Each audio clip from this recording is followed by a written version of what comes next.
pessoal, sejam muito bem-vindos a mais um episódio do Café in Vitro. E hoje eu queria dizer que eu sempre falo isso, né? Mas hoje o tema tá muito especial mesmo. Quem trabalha aí com infertilidade, conhece um pouquinho de reprodução assistida, com certeza já recebeu um casal, né? Uma paciente que falou a seguinte frase: doutor, a minha esposa não consegue engravidar. Ou o contrário: doutor, eu não consigo dar um filho para o meu marido. Culturalmente, pessoal, a mulher realmente carrega, né, essa questão da gestação. Mas será que é assim mesmo? Será que a mulher tem tanta responsabilidade? Ou será que ela é a única responsável por esse processo de chegar a uma gestação? Para responder essa e outras perguntas, a gente tem um convidado muito especial, que além de urologista, é especialista em fertilidade e responsável pelo setor de reprodução assistida da Universidade Federal de São Paulo. Seja muito bem-vindo, Dr. Renato Fraieta. Muito obrigado pelo convite, obrigado a todos. Satisfação estar aqui. E para completar a nossa mesa, eles que vocês já estão mais que acostumados, né? O nosso embriologista favorito, co-host, Edson, seja muito bem-vindo. Único e favorito. O Bernardo vai ficar morrendo de cima de você. Quando o Bernardo vem, eu falo o contrário. É tudo certo. Fala, pessoal, tudo bem? E o doutor Fernando, que está aqui para me ajudar a comandar essa mesa. Estou aqui com o meu sempre professor Renato Fraieta, que me ajudou nos primeiros momentos da minha carreira e que se não fosse o Renato, eu não teria chegado nem 5% de onde eu cheguei. Não assim, pode entregar a idade. Assim você me deixa mais velho. Não, mas é dois anos. Bom, então já que o Dr. Fernando entregou, né? Então, professor, vamos lá começar a bater esse papo. Esse primeiro questionamento que a gente fez aqui na introdução. Será mesmo que o homem não tem nenhum papel nesse processo de engravidar? Qual que é a responsabilidade, vamos dizer assim, pensando em uma coisa mais prática para quem está ouvindo a gente, em porcentagens, quantificação? Ainda bem que não é verdadeiro de que a mulher, como a frase inicial que você falou, ainda bem que não é, parece que tudo em cima da mulher, né? Ainda bem que não é. O homem também tem participação e aí é nada mais democrático, né? Os dois têm a mesma participação. Não tem dúvida que o fator feminino, ou vamos dizer, a idade da mulher, a idade do óvulo é mais importante para o sucesso gestacional. Mas em questão de participação nos agravos da fertilidade, né, contribui com o fator de fertilidade, isso é democrático. Os dois contribuem. A gente coloca... tem várias aí estudos mostrando, mas mais ou menos a gente pode colocar 30% para cada um e 40% dos dois. Ou seja, 40% pode envolver aí tanto ou os dois têm algum fator que contribui para não conseguir a gravidez, ou até aquelas infertilidades sem causa aparente, que pode ser uma questão dos dois, e a gente não chegou a uma conclusão, por isso chama de sem causa aparente. Resumindo, nada mais democrático, todo mundo contribui, ninguém é mais culpado que ninguém. E é importante a gente falar isso, né? Porque pelo menos a gente, como ginecologista, recebe muito no consultório a paciente sozinha. Então, muitas vezes vem o casal para a investigação da infertilidade e a paciente sem parceiro, né? Isso é uma coisa que a gente vê bastante. E é legal porque no Hospital São Paulo a gente aprende muito isso, né? Que não é uma coisa que tem que ser responsabilidade da mulher. É uma coisa que é do casal. E eu acho que não tem nenhum serviço. Eu não estou aqui puxando o saco nem porque eu fui de lá, nem nada. Não tem nenhum motivo para isso. Mas eu acho que é o único lugar que realmente valoriza o fator masculino, como outras clínicas não dão esse mesmo peso de valorização do fator masculino e de investigação como o Serviço de Reprodução Humana do Hospital São Paulo e da Unifesp fazem. E isso tira um grande peso da mulher mesmo, né? Porque não tem que ter culpa, não é culpa de um ou culpa do outro. A gente aprendeu lá com o nosso mestre, né, o Dr. Aguinaldo, é uma coisa do casal, né? Ninguém inferte sozinho, né? Ninguém inferte sozinho, é do casal. O casal tem que se entender, tem que encontrar um tratamento que seja por os dois. E não tem culpado. Faz parte, é da vida. E para isso existe a medicina para ajudar a resolver. E é importante a gente falar sobre isso, porque a gente vê isso muitas vezes no serviço da escola, né? Que tem esse... Não seria nenhum viés, mas tem esse diferencial de ter a investigação masculina como um foco. Como a gente economiza de tempo e como a gente chega num diagnóstico muitas vezes mais certeiro, né? E traz a gestação de forma mais rápida para esse casal. Aí que é o ponto, né? A ideia é avaliar os dois em conjunto. Ninguém é mais culpado que ninguém, já falamos isso. E você avaliar em paralelo, os dois saem ganhando, né? O casal sai ganhando. Você diminui a invasão do outro se você investiga o outro junto. Então, nada melhor do que você ir acompanhando, investigando junto. Você vai avançando o passo de acordo com a necessidade. Você investigou aqui está completo, tá, então vamos ver, investigou aqui, chegou a uma conclusão, então anda mais um pouco, então você vai avançando de acordo com a necessidade. E aí, pensando um pouquinho em causas de infertilidade masculina, o que seria de mais comum para a gente trazer para quem está ouvindo em casa? Então, homem não é tão didático como a mulher. A mulher, nesse ponto, ela é mais didática, né? Ela tem uma porcentagem mais distribuída de fatores causais, né? Ovulatório, endometriose, tubário. Então, é distribuído. O homem, ele tem um pool de situações que podem levar à infertilidade ou diminuir seu potencial fértil. E aí, a gente abre uma chave. Em primeiro lugar, principal causa de infertilidade masculina, tanto primária quanto secundária, a gente pode falar já, né, sobre isso, é a varicocele. É a doença mais frequente. E é claro que a gente investiga sempre, a gente vê altos números, porque também é um consultório dirigido para a reprodução humana. Então, tem muita varicocele. Mas, primeiro, a varicocele. E aí vem um monte de outras. E aí vem, por exemplo, cachumba, né? Orquite pós-parotidite, né? Orquite pós-cachumba, que é uma inflamação do testículo. A famosa cachumba que desceu, né? A cachumba que desceu, que não desce coisa nenhuma, né? Mas então... é um fator. Homem que nasceu com o testículo fora da bolsa, que a gente chama de... O nome não é correto, o nome seria... É o testículo que não desceu. Mas hoje a gente fala muito de criptorquidia. A criptorquidia também é um fator que é uma causa considerada genética para ter uma alteração seminal. Homem que fez quimioterapia, radioterapia, tem...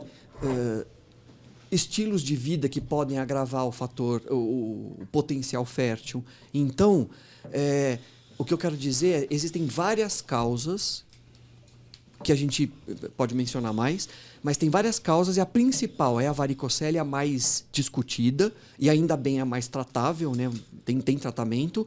E aí vem uma série de outras cuja porcentagem pode mudar de acordo com o ambiente que você está investigando ou o país. Pode ter mais de um, mais do outro, mais azospermia, que aí é não ter espermatozoide no ejaculado, e aí causas genéticas, uso de anabolizantes. Então, vai depender muito da população que você estuda, vai ter porcentagens de contribuição diferente. E eu acho legal que você falou um pouquinho sobre a questão da infertilidade primária e secundária.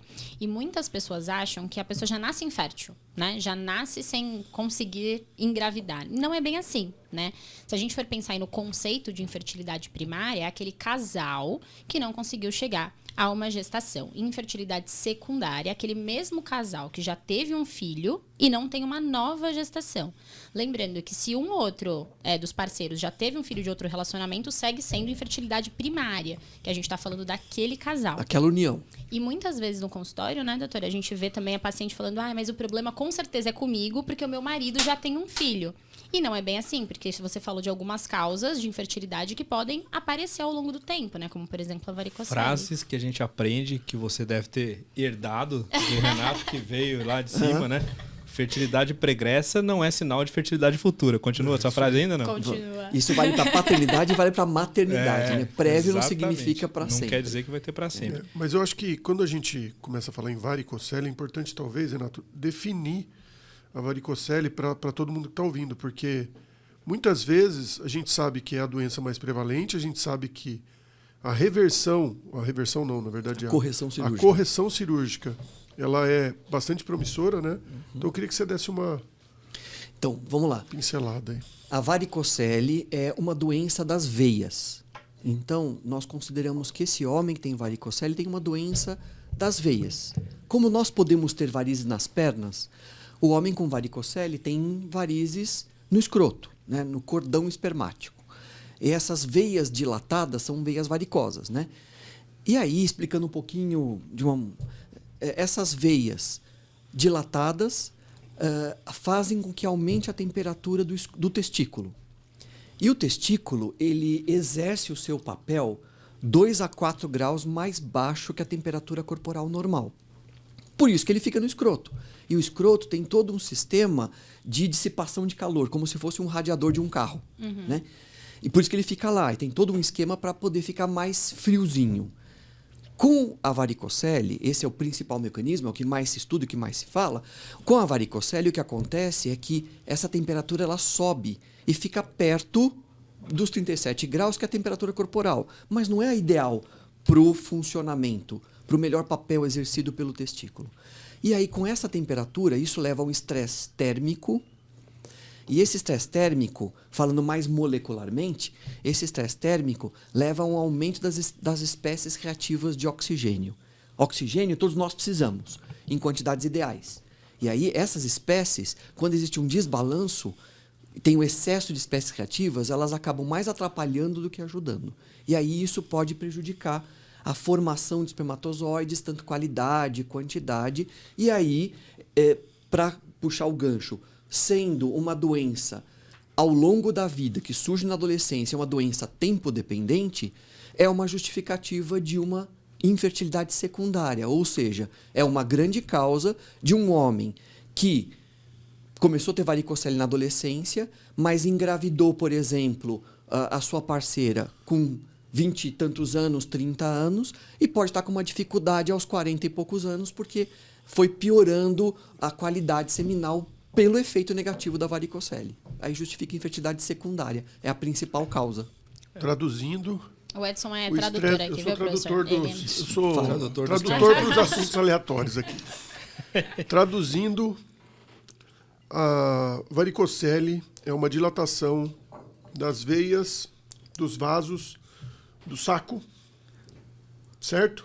E isso produz estresse oxidativo, claro, né? E o oxigênio enferruja. Ou seja, você roubou a minha frase. Eu ia falar justamente isso.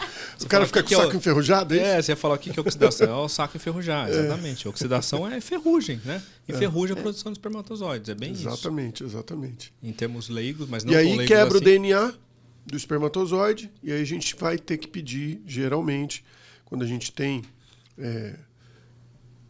quando a gente vai fazer um espermograma, só o espermograma não vai responder.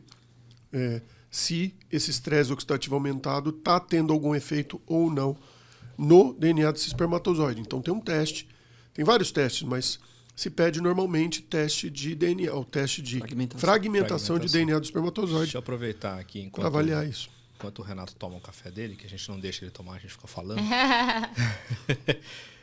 É legal essa história da gente falar do fator masculino e do fator feminino como um todo, porque isso é muito comum, até por uma questão cultural que você falou no comecinho, né, Amanda, quando a gente fez a introdução. Nossa, tá enferrujado isso aqui, né? É estresse oxidativo. Tem oxidação, tem estresse oxidativo aqui na alça do negócio. Porque a gente vê, como ginecologista, muitas pacientes que vêm de um consultório de um ginecologista geral, e aqui, não me entendam mal, não é uma crítica de maneira alguma, eu acho que é a maneira com que a gente é ensinado na faculdade, na residência, a compartimentalizar as coisas, né? Sim. A paciente vem de um consultório de um ginecologista, muitas vezes induzindo a ovulação com citrato de clomifeno, sem que o parceiro, o marido, tenha feito um espermograma. E aí não foi avaliado o casal. E às vezes ela está induzindo a ovulação, sendo que ela é ovuladora, ela não tem anovulação, ela é norma ovuladora que a gente fala, ou seja, a gente não precisa saber se você ovula, é só você me falar se o seu ciclo é regulado. Se você tem um ciclo que você menstrua todo mês, a cada 28, 30, 32, tanto faz, eu sei que você ovula, não precisa fazer nenhum exame. Mas às vezes a gente fica induzindo a ovulação numa paciente que nem avaliou o marido, se o marido tem uma alteração no sêmen. E se ele tiver 0 de espermatozoides, que a gente chama de azospermia? Exato. Então a gente ficou induzindo, fazendo o que a gente chama de iatrogenia. Iatrogenia é um nome bonito para dizer assim, o médico está fazendo uma coisa errada. A culpa é minha. A culpa é minha. Não, a gente inventa um nome para dizer, a gente fez uma coisa errada, mas a gente põe um nome bonito. Foi culpa nossa. Iatrogênico, foi culpa nossa. Mas é que a gente falou, né? Não avaliar, fazer a investigação masculina, muitas vezes você posterga o sucesso do tratamento. Né? Porque essa paciente vai demorar para chegar ao diagnóstico, para propor o tratamento correto, vai gastar dinheiro, vai gastar tempo, ansiedade, expectativa. Sempre pensar no casal como uma unidade, uma coisa só, né? Não duas entidades, mas uma coisa só. Isso que o Edson comentou é legal também, porque você falou um pouquinho sobre o espermograma, a gente já trouxe alguns conceitos de espermograma em outros episódios, né? Mas é legal relembrar que o espermograma faz uma análise quantitativa, ele te mostra números. E às vezes, você me corrige se eu estiver falando besteira, hein, professor? Mas muitas vezes, esse efeito do estresse oxidativo demora mais para refletir nesses parâmetros numéricos. Mas às vezes a qualidade desse espermatozoide já foi prejudicada. Então a fragmentação de DNA é uma tentativa de avaliar essa qualidade. E muitas vezes isso se altera antes dos parâmetros do espermograma. Né? Então, pode ajudar a gente. Às vezes, um paciente que tem varicocele, não tem alteração do espermograma, já pode ter alteração da fragmentação de DNA. É isso mesmo. O espermograma também tem um valor qualitativo também. Avaliar motilidade, ele acaba avaliando um pouquinho também de qualidade. Funções, né? Mas aí a palavra... o espermograma falha muito de avaliar funcionamento do espermatozoide, que é o que o Edson falou. O funcionamento, o espermograma peca muito. Porque o espermograma é mais uma fotografia, ele é mais estático. Por isso, como você disse, ele avalia menos qualidade. Tá, um pouquinho, motilidade, vitalidade, tem um pouquinho de qualidade. Mas ele não tem capacidade de avaliar o funcionamento. Na verdade, não tem nenhum teste 100% fiel para avaliar funcionamento do espermatozoide. Então, a gente fala de provas funcionais. A principal é o que o Edson falou, fragmentação de DNA. E ele pode ser precoce, sim, como você falou. Por quê? Porque, às vezes, está tendo já algum defeito de funcionamento, o DNA já está fragmentado, já está danificado, mas a foto dele, o espermograma está normal. E já está acontecendo alguma dificuldade para conseguir fertilizar ou até mesmo desenvolver esse embrião. E muitas vezes o clínico ele demora para pedir um teste funcional. Primeiro que a maioria não pede a análise, não manda esse para o urologista para analisar para saber se ele tem varicocele ou não. Segundo, ele geralmente não se pede o teste de fragmentação. Vai se pedir depois que ela teve alguns abortos subsequentes ou algumas perdas subsequentes. E por que acontece isso? Porque a fragmentação do DNA do espermatozoide está bastante associada com perda recorrente. Ela não tem tanta associação com o desenvolvimento do embrião. Então, às vezes, você olha lá o embrião lindo, maravilhoso, que não implanta. Aí você fala, nossa, não implantou por quê? A primeira coisa que a gente pensa é fragmentação do DNA do espermatozoide. Aí que o clínico vai pedir. Então, o que a gente sugere é sempre pedir e sempre, quando falar com o seu médico, perguntar se vale a pena pedir. Doutor Renato vai brigar com você antes. Vamos aproveitar. Vamos aproveitar e fazer um gancho aqui. Já que o Renato está aqui, a gente tem que aproveitar. Quando que a gente pede fragmentação de DNA espermático? Então, eu sempre digo que o equilíbrio é o melhor. Eu não sou favorável a esse negócio de pedir para todo mundo. Mas, e assim, isso vale para tudo, não só para fragmentação de DNA. Porque você vai incorrer em erros. Por exemplo, paciente azospérmico. Você não sabe. Você vai pedir? Não, tá certo. E eu já vi pedir espermograma com fragmentação de DNA. E aí veio o paciente azospérmico. Aí não tem quantidade mínima, né, para fazer. E ainda veio um laudo de baixa fragmentação de DNA. Não sei como, né? Qual o DNA? Né? Esse é asa, né? Às vezes a pessoa isso é um exame pago, sabe? Então, assim, eu acho que o equilíbrio que é o legal. Então, esse negócio de... Quando você faz igual para todo mundo, a chance de errar é grande. O legal é a individualização. Então, se o espermograma já está alterado, a participação aí, pedir o teste de fragmentação de DNA, ele é dispensável. Porque o espermograma alterado, você já tem um certificado de que tem alguma coisa errada com aquele homem. Eu faço analogia, é como você pedir um hemograma e tem anemia.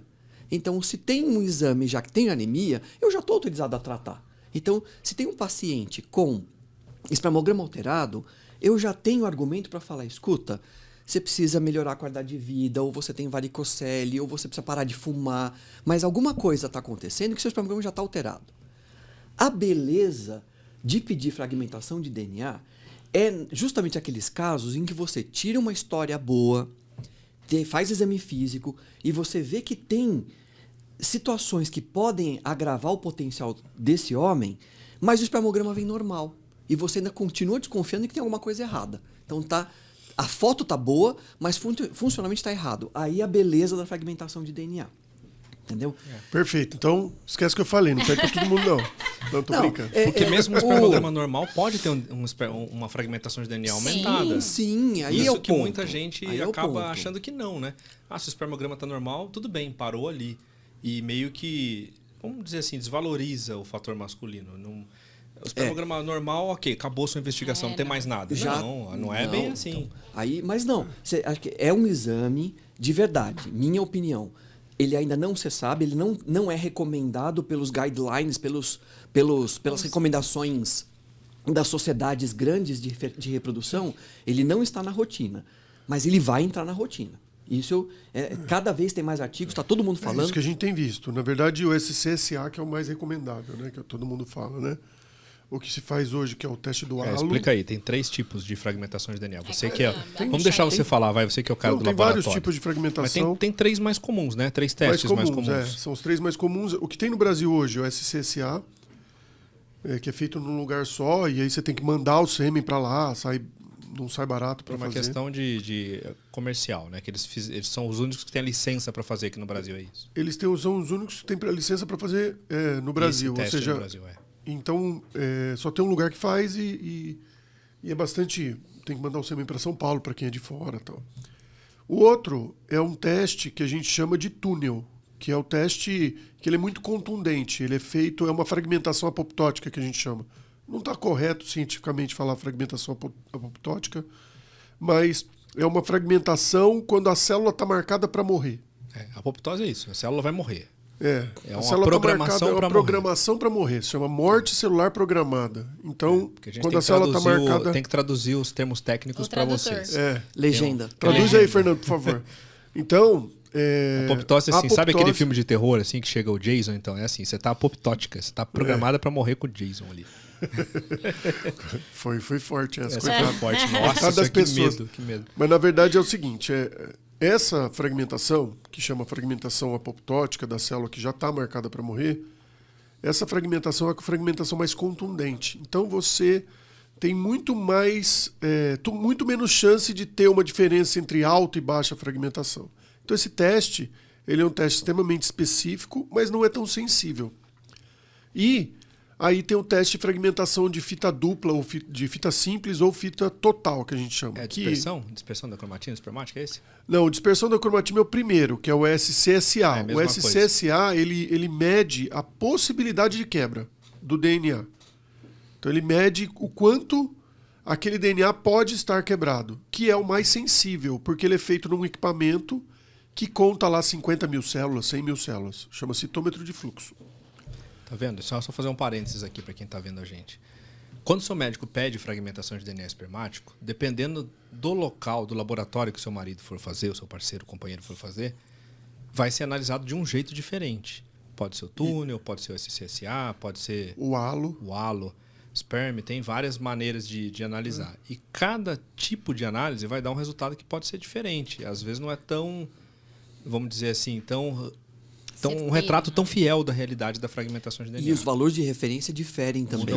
Então, por isso que as sociedades não colocam ainda como uma rotina. Mas isso vai acontecer, você não acha? Vai acontecer. Vai chegar um ponto que vai ficar rotina, eu concordo. Vai ter um teste mais consagrado, recomendado, e aí você vai ter valor de referência, vai poder comparar o antes e o depois, fazer um tratamento, fazer investir de alguma maneira, intervir de alguma forma. A questão é que o teste do halo, que é o terceiro, que é o que é o mais comum.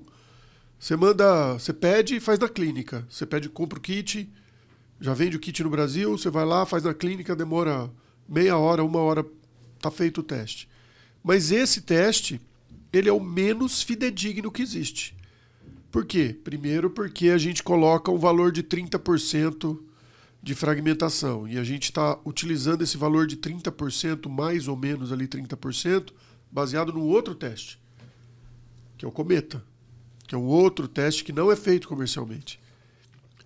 Então, é por isso que a sociedade ainda não recomenda, porque na minha clínica eu leio de um jeito, na sua você lê de outro, na sua de outro. A gente vai precisar padronizar isso, para então, tornar... Exatamente. O ideal é ou começar a fazer por equipamentos que já são padronizados, assim como é feito o túnel e o SCSA, ou se cria um padrão onde se tem um treinamento para essa avaliação, assim como existe o espermograma. A gente não pode se enganar, pensar que o espermograma tem gente que é muito bom de espermograma e tem gente que não é bom de espermograma. Tem gente que lê morfologia de um jeito, tem gente que lê morfologia de outro. Por isso que quem é paciente já deve ter feito espermograma em alguns lugares diferentes e saiu com morfologia diferente. E isso acontece. Por quê? Porque a pessoa que está lendo num laboratório é diferente da pessoa que está lendo do outro.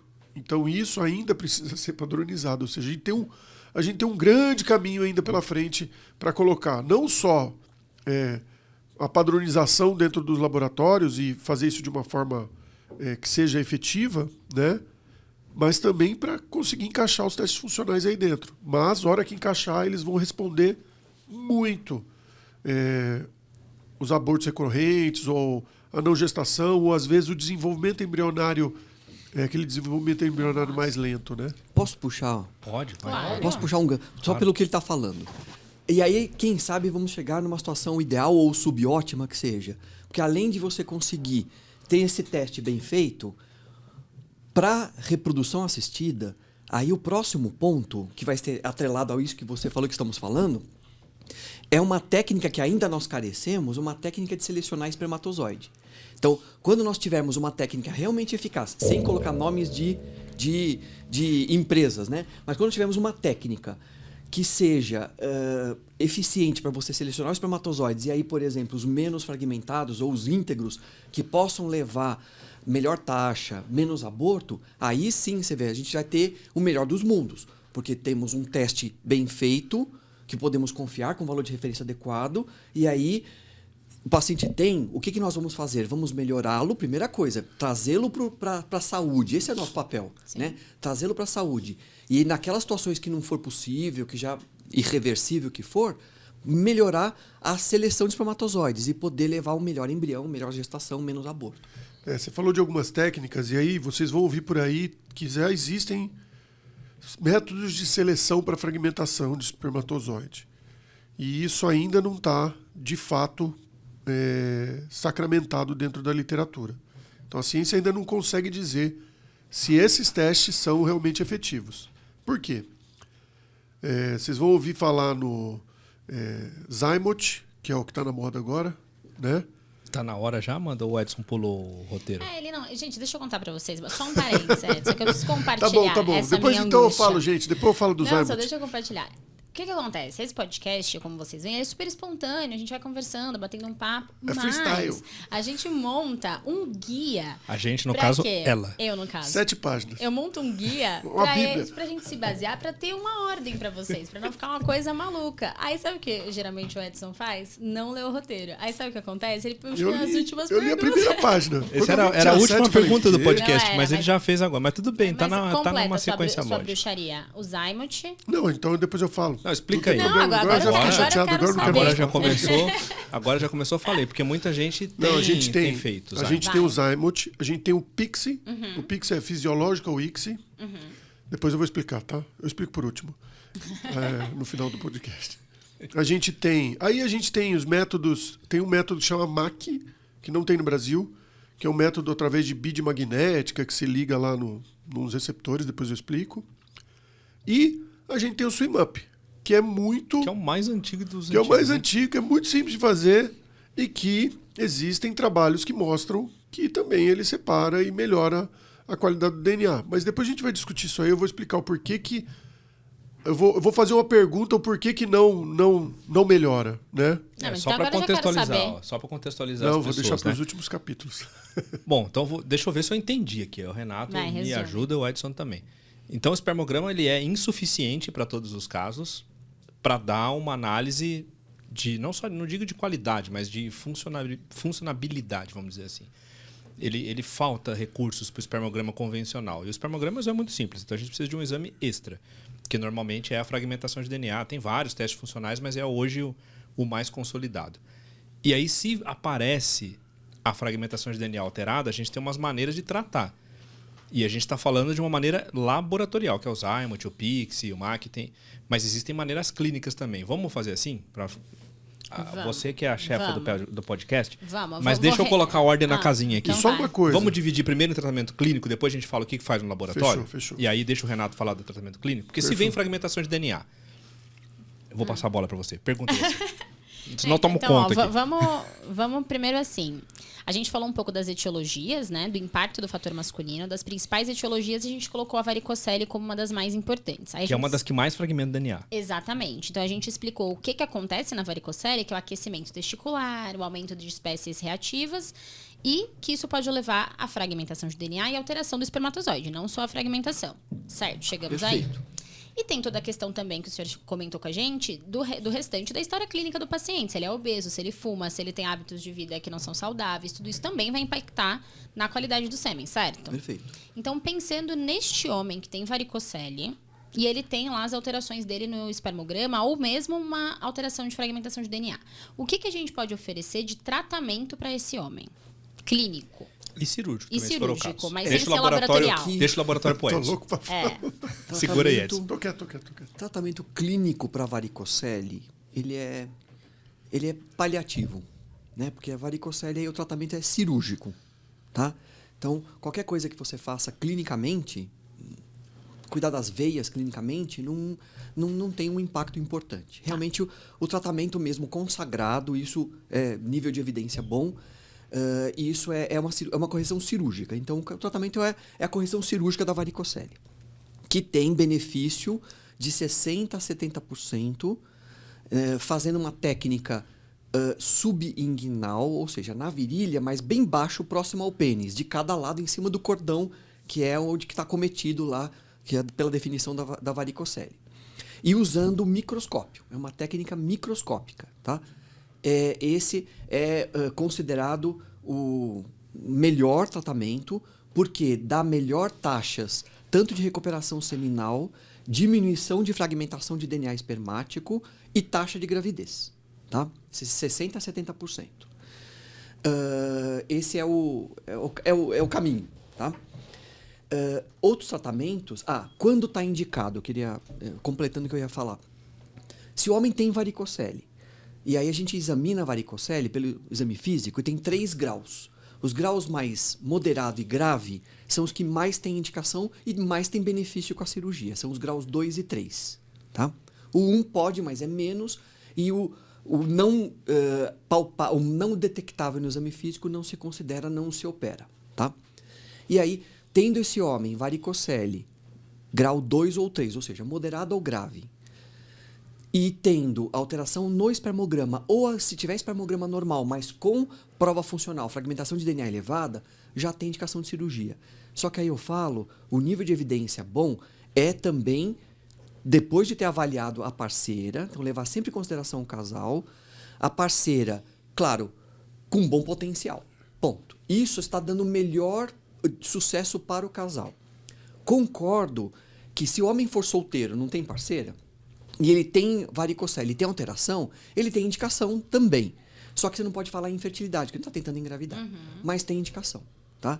Então, respondi, acho que era sobre a varicocele, o tratamento é cirúrgico e nessas situações. Recomendo sempre, claro, a gente sempre fala isso, avaliar o casal.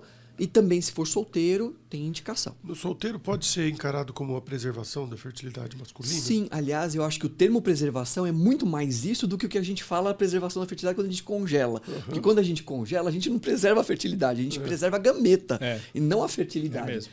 Preservar, aí ou talvez seja prevenção da infertilidade, seria o nome mais correto. Porque é progressivo, né? Então, é uma doença progressiva, tempo dependente, né? E uma coisa legal que você falou, que eu acho bacana da gente destrinchar um pouco mais, você falou bastante de exame físico. E o que a gente vê no dia a dia é muita realização de ultrassom para o diagnóstico de varicocele.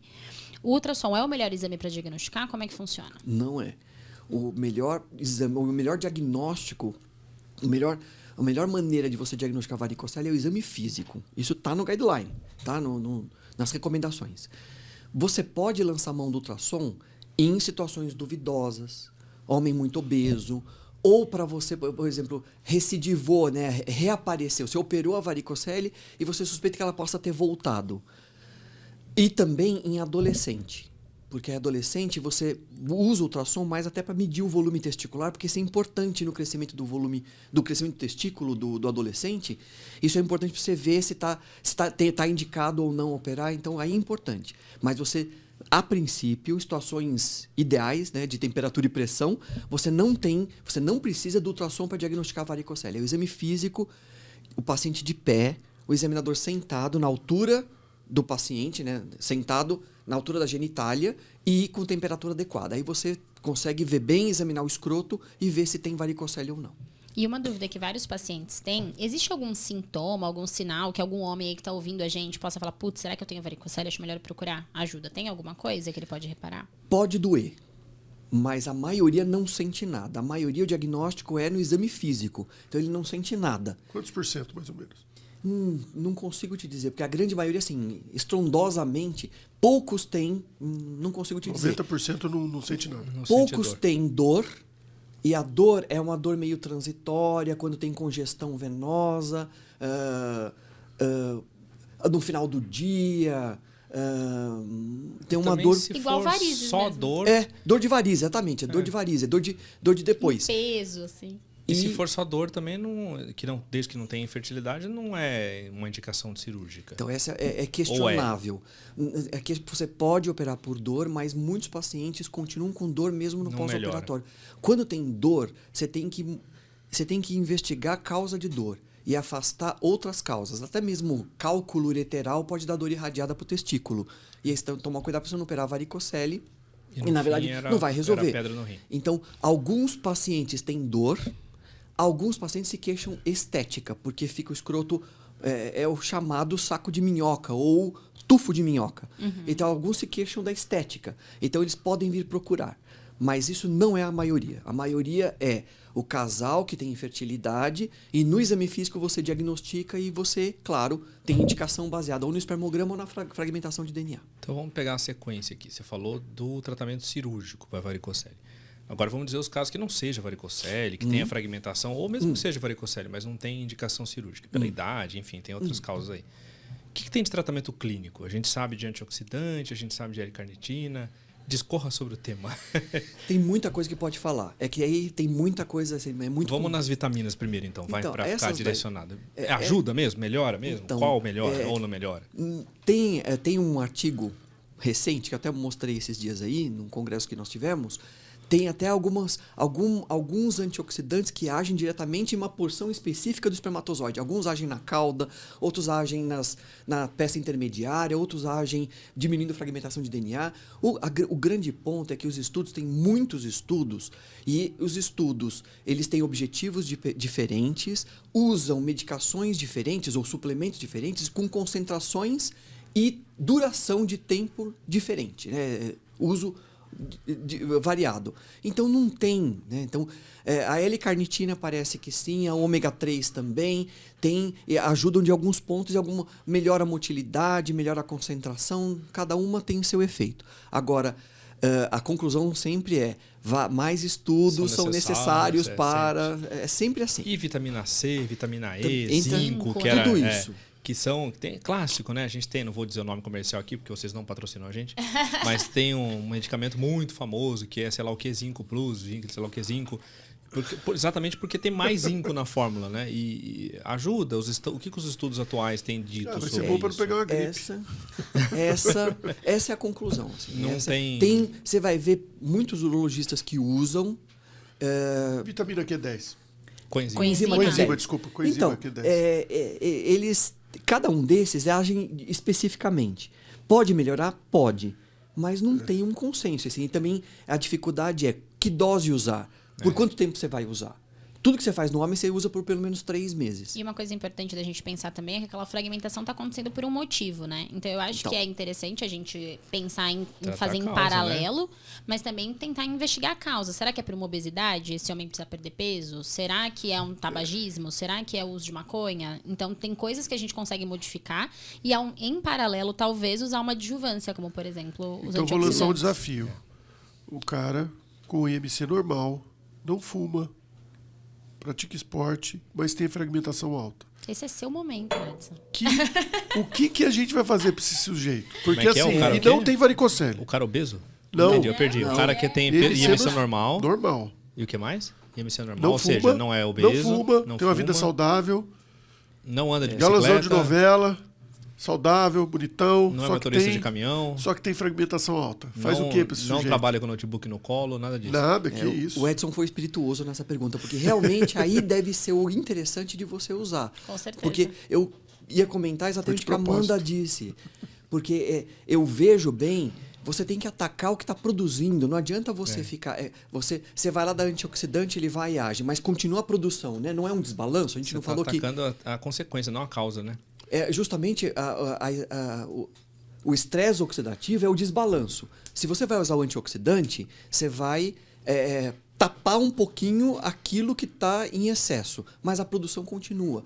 O muito interessante é você identificar o que está causando aquilo. E você, então, poder conversar com o paciente. Olha, pode ser pela obesidade, como você falou, maconha, cigarro, etilismo, tal. E aí você tem uma maneira mais eficiente, provavelmente, de você tratar.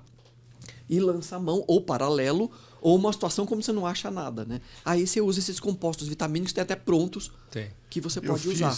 Eu fiz essa pergunta de propósito. Por quê? Porque recentemente a gente pegou um caso assim. E aí o médico falou, vou dar ele carnitina. Uhum. Aí ele fez um teste de metabolômica na saliva, que a gente descobriu que ele não metabolizava a L-carnitina. Piorava. Tá vendo? Dava mais estresse oxidativo. Ou seja, ele estava dando L-carnitina para a pessoa e estava aumentando o estresse oxidativo. Por quê? Porque ele metabolizava errado a L-carnitina. E aí tem a ver com toda a parte de vitamina B, ômega 3, ômega 6 e tudo mais. Então, e quando você falou de investigação, me deu estalo. Eu falei, eu sei que é uma porção pequena, Claro. né? Obeso, ou que tem varicocele, ou que trabalha, por exemplo, em motorista de ônibus, cavaleiro, motoqueiro, né? Isso são as isso causas. a gente já sabe, ciclista, isso a gente já sabe mais ou menos ali, você tá, né? Mas eu acho que o desafio tá no outro. Claro. Tá onde a gente não faz ideia. Pediram Chegou suco aqui? Chegou o suco. É nosso? Acho que não, hein? Será? Você pediu? Não, mas... Chegou um suco. Mas Suco aproveitando... do que isso aqui? Qualquer coisa deixa aí. Deixa Se for aqui. de grátis. De laranja já? O Edson toma. Eu Mas sou acho de que não laranja. pediu, não. Lança pra nós e fica. Ó, gente, só aproveitando o intervalo, o Edson, ele fragmentou a pazinha do café ali, ó. Pra Não liga, ilustrar, não. pra Tanto que ele ilustrar pra gostou do vocês assunto. como é que é a fragmentação de DNA. Ele fragmentou a pazinha É do que eu café. tenho- ó. eu tenho A câmera toque, tá, pega gente? aqui, Eu tenho. a câmera não pega, não Deve sei se pegar, tá aqui. Ele Ó. fragmentou a pazinha do café. Mas aproveita que você falou do homem que não tem fatores modificáveis que a gente possa intervir. O que a gente pode fazer em laboratório para ele? Volta lá no seu Zymote, Pixie e afins. Posso fazer voltar um pouquinho antes de chegar no laboratório? Pode. Aproveitar a presença do Dr. Renato aqui para a gente falar dos fatores ocupacionais, né? Porque a gente falou aqui o que fragmenta ocupacionalmente ou do dia a dia da pessoa. A gente falou de bicicleta. Por que bicicleta? Por que motorista de caminhão? Por que quem coloca o notebook no colo? Como é que é esse mecanismo? Bom, a gente pode falar muita coisa. Então vamos... Ocupacional. Tem basicamente 3. Ocupações que aumentam a temperatura.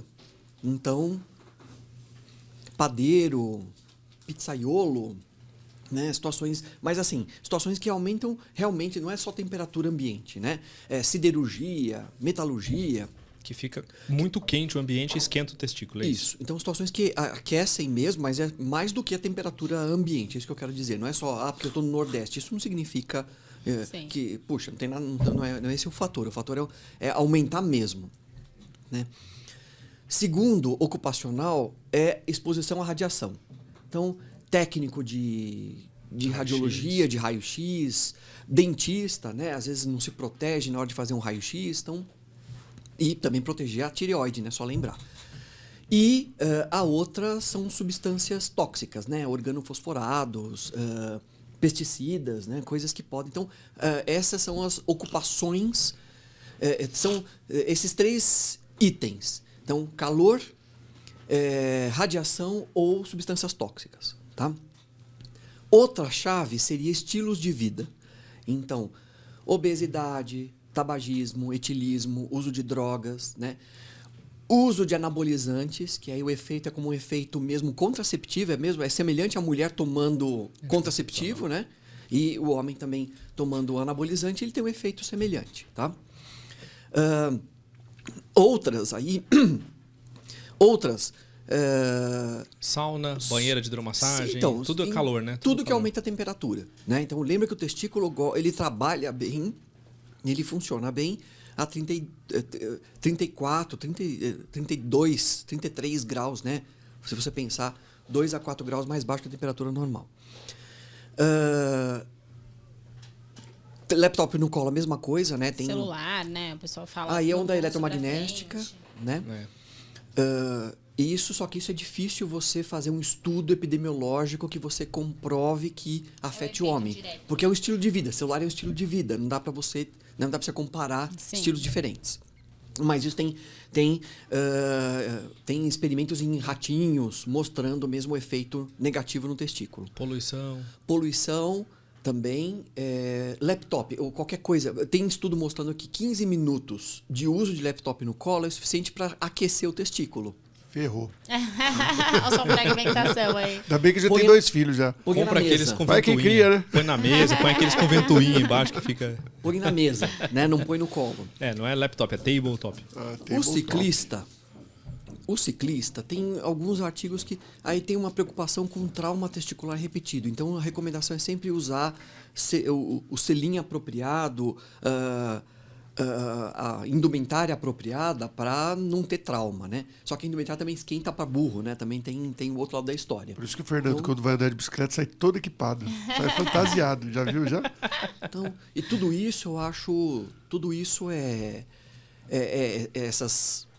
situações que nós estamos considerando, deve ser levado em consideração, sim. Perguntar sempre, isso faz parte da anamnese.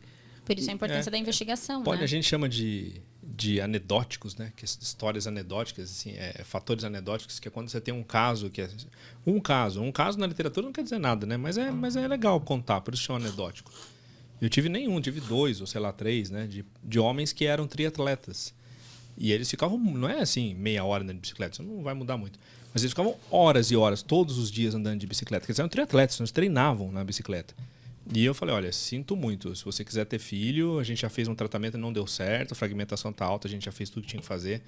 Reduz, já que você é triatleta, então você vai ficar biatleta, vai nada e corre, deixa a bicicleta um pouquinho de lá 3 meses, vai. É absurdo quanto que melhora o sêmen, é absurdo quanto que melhora. E depois chega na gravidez, né? Lógico, são 2, 3 casos, mas não é tão anedótico assim, porque a gente sabe que faz diferença. Mas são coisas né? modificáveis, né? Modificáveis, Você, é o estilo olhou, de vida. Né? É um fator ocupacional, entre aspas, né? Muda mesmo. Isso é muito legal. legal. Vai para suas causas de Edson, agora sim. fragmentação, Bom, seu então momento. agora, só até o final. Então a gente falou que o espermograma, recapitulando aqui para fazer um negócio, ficar na ordem, porque você é virginiana, mas eu devo ter um triscendente, nem ascendente em virgem também. A gente falou que o espermograma não é suficiente, que às vezes você precisa de um teste extra, que é a fragmentação. Daí a gente falou o que fragmenta, o que não fragmenta o sêmen. O Dr. Renato falou de tratamento cirúrgico, tratamento clínico. E agora o Edson vai falar. Então tá bom, chegou lá no laboratório, no dia da fertilização in vitro, um homem que a gente sabe que tem fragmentação de DNA aumentada. E aí, o que o laboratório faz, Edson? Chora. Tô brincando, não chora não. Na verdade é assim, existem algumas técnicas que são utilizadas para a separação do espermatozoide que melhoram a fragmentação. A pergunta é, elas melhoram a fragmentação porque elas selecionam o espermatozoide melhor, ou elas melhoram a fragmentação porque melhoraria mesmo porque você vai separar o móvel do imóvel, o vivo do morto, né? Então, isso é uma pergunta que ninguém consegue responder ainda. O fato é que Zymote, que é uma técnica que você filtra o espermatozoide, o Pixie, que é uma técnica que o espermatozoide que tem uma molécula que tem um acrossoma reagido, que a gente chama, que tem uma molécula que gruda lá, que é uma molécula que diz pra gente que ele está melhor, vamos dizer assim, ele tem menos fragmentação de DNA. Tem uma outra técnica que chama MAC, que é uma técnica que o espermatozoide que está entrando em apoptose, lembra das técnicas que eu falei para você de detecção? Tem uma técnica que chama Nexina 5, que nem se usa mais, mas a MAC usa essa. Quando o espermatozoide vai morrer, ou quando qualquer célula vai morrer, ela externaliza para fora um receptor de anexina. E aí vem um outro receptor, gruda nessa anexina e faz a célula entrar em apoptose.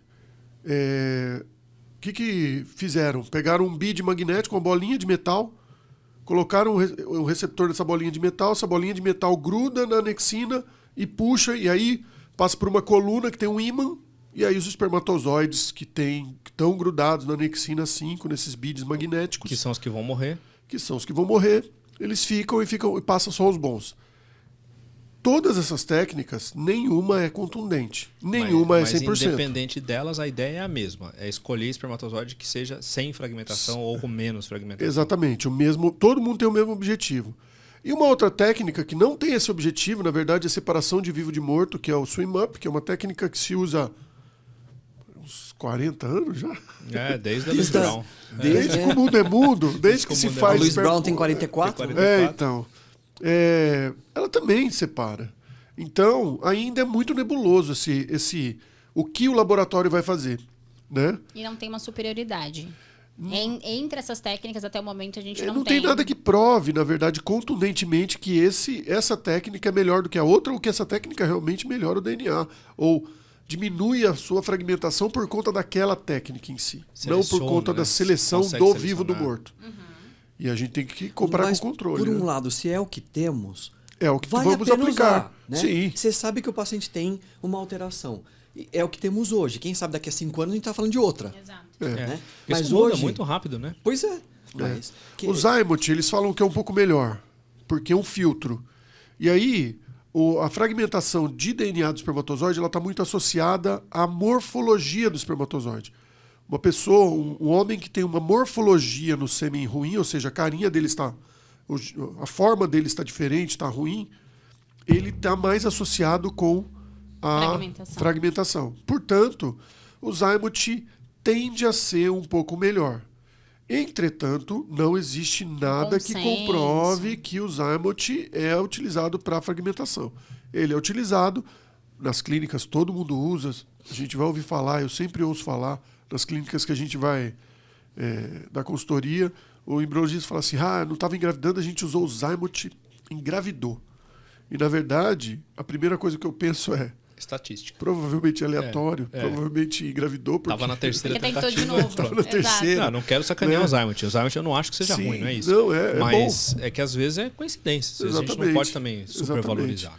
Então, assim, sempre... E se a gente for procurando na literatura, sempre vai ter um trabalho... eu li um trabalho. Então, sempre vai ter um trabalho que fala A e o outro trabalho que fala B. Você lê um que fala que quem é lê bom, bastante eu artigo também leio sabe outro disso. que fala que é ruim. Exatamente. Assim. Então, assim, antes que a gente ouça aqui no podcast ou nos comentários lá no YouTube, mas tem um trabalho que mostra... Vai ter um trabalho que mostra, vai ter um trabalho que não mostra. Que não. Exato. Né? E eu não vou caçar trabalho que não mostra, tá? Só para avisar, não vou para responder.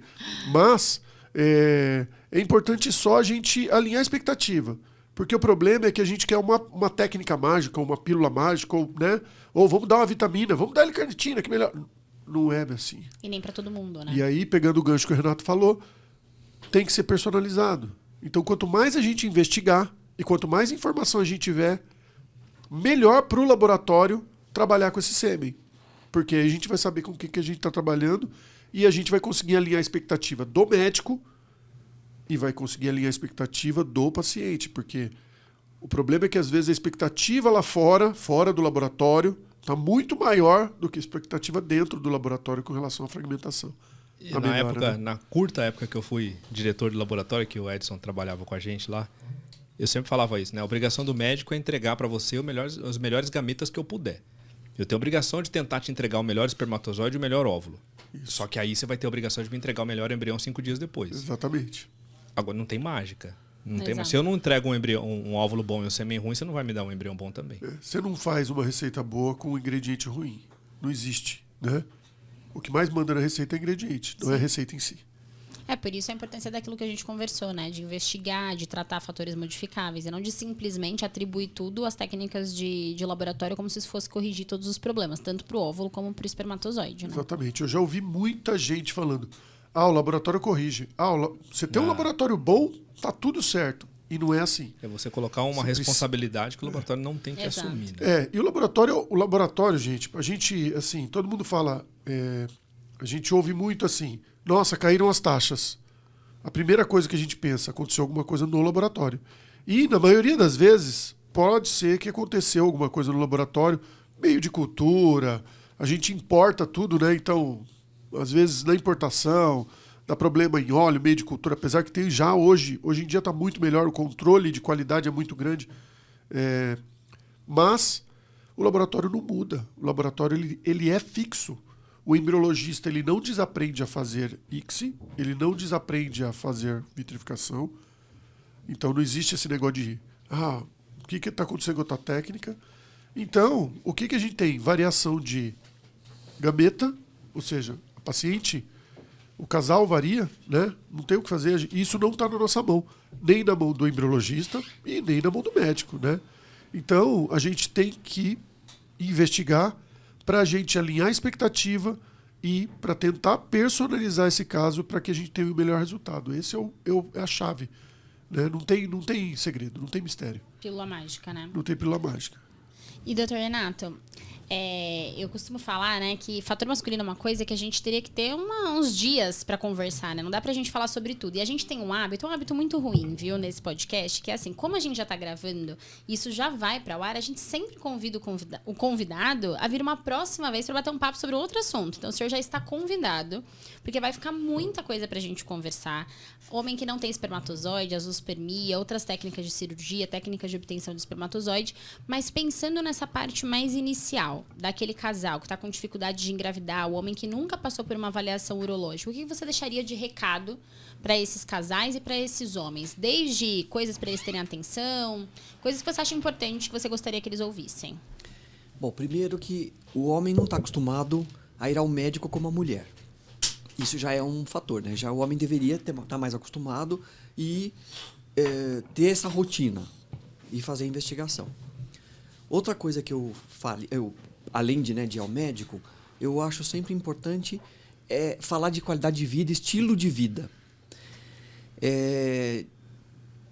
A gente hoje, então, eu falo que uma vida reprodutiva saudável é consequência de uma vida saudável.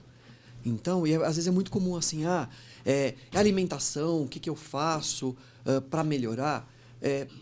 Ter uma alimentação saudável, só que o impacto não é eu vou começar a comer saudável a partir de hoje e semana que vem eu já o espermatozoide está ótimo. Tô magrinho e fértil.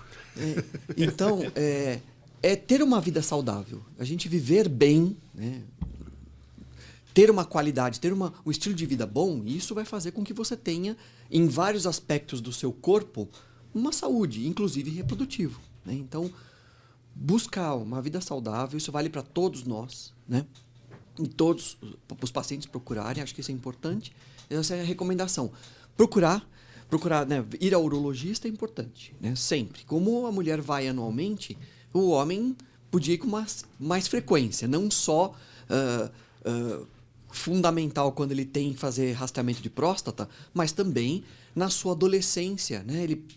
O adolescente ele tem muitas dúvidas, ele não quer falar com o pai, mas ele pode discutir com o médico, ele pode avaliar varicocele, ele pode discutir sobre infecções sexualmente transmissíveis. E ao longo mesmo, o adulto jovem, mesmo que não esteja tentando engravidar, ele pode ter uma avaliação do seu potencial, ele pode tirar dúvidas, ele pode se cuidar, ele pode... Então, é preventivo, a ação deve ser preventiva e não só terapêutica. Terapêutico, claro, ele vai ter que ir, mas ter uma ação mais preventiva, então procurar com mais frequência e procurar ter uma vida saudável. Uma única coisinha que eu queria acrescentar com relação ao que está falando de fragmentação de DNA, a gente está falando muito sobre isso, mas aqui cada vez se fala bastante, e discute-se muito sobre os impactos da fragmentação de DNA para prole, né, pro filho. Então, alterações genéticas, além de abortamento, como já foi conversado aqui, mas também alterações genéticas e epigenéticas, né, que vale a pena. Então, acho que sempre a investigação é fundamental e a busca pelo melhor tratamento, sem dúvida alguma. Excelente. E aí agora a última pergunta. Para os preguiçosos. Porque falou de estilo de vida, né? Mas, por exemplo, eu sou preguiçoso. Eu não sou uma pessoa muito... Já fiz muito esporte na minha vida, mas hoje eu sou meio preguiçoso. Para os preguiçosos, existe um meio termo? Assim, porque a gente fala assim, vamos fazer um estilo de vida saudável. Só que ali você tá ali sábado à tarde, você fala, eu vou assistir uma televisão aqui, eu não vou... Acorda às 5 da manhã uma semana. Vai correr. Salda ao sol, obrigado, aquela chuva lascada. Primeira chuva que dá, você não vai mais. Aquelas coisas de youtuber, né? 5 AM Club, banheira de gelo. Vamos começar. Não é isso aí é um ou outro, né? Não é todo mundo. Vamos falar a verdade. Pro ofegão médio. Pra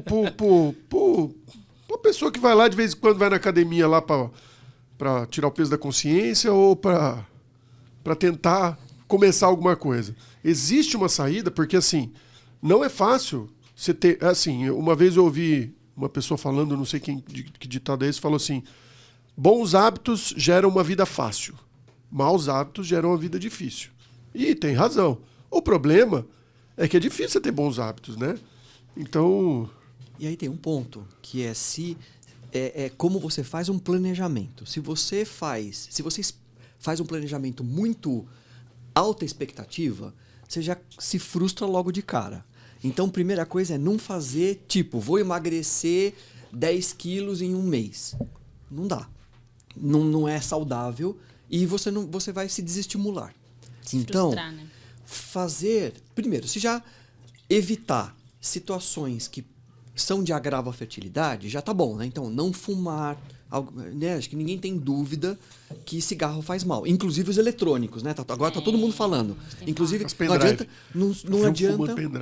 não adianta substituir por eletrônico. Então, já não fumar já é bom.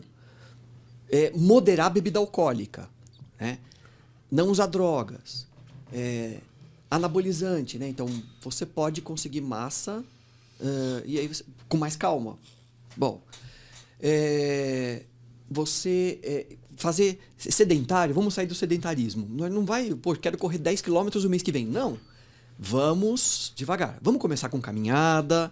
Então, acho que as coisas têm que ser planejadas de uma maneira crescente, né? Step up, né? Exato. Vai de maneira crescente, que aí você vai se sentindo mais, você vai ficando satisfeito, porque você está conseguindo cumprir o que você planejou. Se você pega altas expectativas, não vai conseguir, você desiste logo. Num mundo muito imediatista, né? A gente quer resolver tudo para ontem. Às vezes é isso, às vezes é a consistência, não é o tempo, né? Exato. Quem for consistente, mas fizer num tempo prolongado, vai ter muito mais resultado, né? Vocês me lembraram de um livro que eu li. Chama Hábitos Atômicos. Muito bom esse livro. Eu não lembro o autor. Mas que ele fala justamente isso. Ele fala assim, começa com, por exemplo, você vai fazer flexão de braço. Não começa fazendo 10 no dia. Faz uma, depois faz 2, no outro dia faz 2, no outro... E assim, vai aumentando, ou faz por semana, progressivamente, porque é de pouco em pouco, que é o atômico, né? De pouco em pouco que você consegue chegar. Né? Ele dá exemplo de livro, por exemplo. Você quer começar a ler livro. Em vez de você tentar ler 20 páginas por dia, lê 2, lê 3. Depois você vai aumentando. E no final, ele colocou lá, se você lê 2 páginas por dia, você já está lendo 2 livros por ano, pelo menos de 300 páginas. Isso com qualquer coisa, né? Que a gente vai fazendo de pouquinho. E o que a gente faz, não é gravidez? Quanto tempo demora uma gravidez? Exatamente. Demora 40 semanas? Então já vai Por que eu trabalhando a paciência, né? Já treinando a paciência. É uma virtude, né? Paciência é uma virtude. Bom, pessoal, consistência. então... Essa é a palavra. Você não vai perguntar minhas palavras finais? Quais as palavras finais, quero Doc? Mais falar não, também. fala suas palavras finais. Ela não quer saber as minhas palavras finais. Conta suas palavras finais. As minhas palavras finais são as palavras iniciais. É a mesma coisa que eu falei no começo. Não se sinta culpada, nem se sinta culpado, porque ninguém tem culpa. Faz parte, a natureza é assim, a gente tem as dificuldades e a medicina reprodutiva está aqui para isso, para ajudar. Você tem que ser investigado como um casal e não como uma pessoa, como a gente já comentou aqui o podcast inteiro, o episódio inteiro, podcast. A gente sempre fica nessa dúvida, né? É um podcast. Podcast é o programa, pessoal, né? O episódio, o episódio do programa. Spotify? Spotify. A gente agora tá dá pra assistir na Apple também? Spotify. Dá pra ver vídeo no Spotify, né? Dá pra ver vídeo no Spotify, agora não sabia No TikTok também. não? Estamos também no TikTok. Estamos também. Dá pra ver nossos Tá em todo Reels no lugar. Instagram. Dá pra ver Reels lá, dá pra ver então tá bom. Mas a mensagem final é essa. Não carrega uma culpa, porque isso não vai, além de não ajudar, ainda vai atrapalhar, que você vai ficar se sentindo culpado ou culpado, vai ficar atrapalhando o tratamento, porque gera uma pressão psicológica que não precisa ter. Procura um médico, uma médica, alguém que vai te ajudar no tratamento e avaliar o casal como uma unidade, não como 2 pessoas. Isso que vai fazer a grande diferença no fim. Eu acho que essa é a mensagem mais importante, né? Aquilo que a gente sempre fala. Ninguém é infértil sozinho, ninguém é infértil sozinho. né? E eu tenho certeza que vocês vão encher de dúvidas. Meu Deus, e quando não tem espermatozoide? O que a gente pode fazer? O que é tese? O que é mesa? Mas a gente já convocou o Dr. Renato. Isso é pra temporada 2, 3, são outras. Exatamente, para ele voltar aqui para contar tudo isso pra gente. Então, eu espero que vocês tenham gostado desse episódio. Deixem as dúvidas de vocês tanto aqui embaixo, para quem tá no YouTube, como nas nossas redes sociais. @Café in Vitro, no Instagram, no TikTok, em todos os lugares a gente tá por lá. E vocês acham as nossas redes sociais também. Assistam Dr. a Renato, gente no Spotify. no Spotify, Agora que agora tem dá pra vídeo, ver agora vídeo, dá pra gente. vídeo. Vocês vão ver o Edson comendo a mosca no outro episódio. Esse tipo de coisa que vocês vão No ver. Spotify tá pequenininho, não dá pra ver a música. E, Dr. Renato, deixa o seu Instagram pro pessoal te encontrar ou alguma mídia que o senhor use pra galera te achar. Quem quiser saber mais sobre uroinfertilidade. Renato Fraieta, né, com 2 T's, tudo junto, né? @Renato Fraieta, Instagram. Né? Clínica Paulista de Medicina Reprodutiva também. Pode. Isso. Obrigado. É só falar: vida reprodutiva saudável é consequência de uma vida saudável. Ó, vai pro. vai pra- vai vai pro pra- mural. vai Vai aparecer no mural. mural. Vai aparecer no mural. Faz seu jabá, Edson. Não, só... Tá tudo certo, muito obrigado, viu, gente? Já falei demais, mas é edson.lt. E @Café in Vitro. curtam, @Embriológica, compartilhem, por favor, e vamos em frente. Deixa o seu, Doc. @nelvita.br. E @doutora Mandalino, vocês sempre me acham por lá. Espero que vocês tenham gostado. Um beijo, tchau. E até a gente. próxima. Tchau, gente. Tchau. Valeu.